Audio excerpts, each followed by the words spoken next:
Assalomu alaykum. Hurmatli kimyogarlar, sizlar bilan bugun Mega Kimyo 2022-yil birinchi mavzudan 114, 115-masalalar yechimini ko'rib chiqamiz.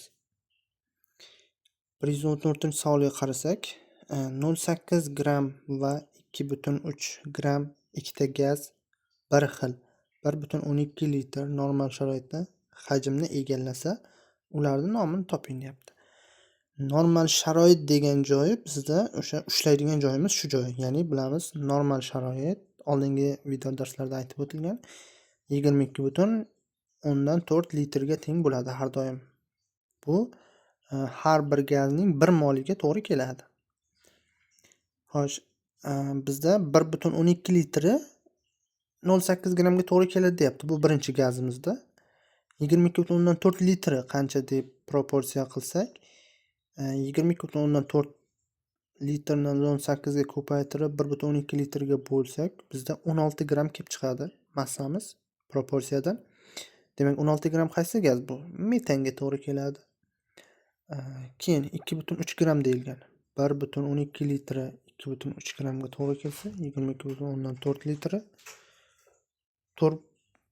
46 gram bo'ladi.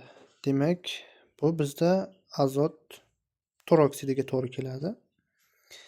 Hop, 115ga qarasak, demak 114-savolimizning to'g'ri javobi C javob bo'ldi shunda. 115ga qarasak, 560 milli normal sharoitda fosfor bug'i 3,1 gram keldi bo'lish kerak. Mana shu yerda yozishda xato ketgan savolda. Keldi bug'dagi fosfor molekullarining tarkibini toping.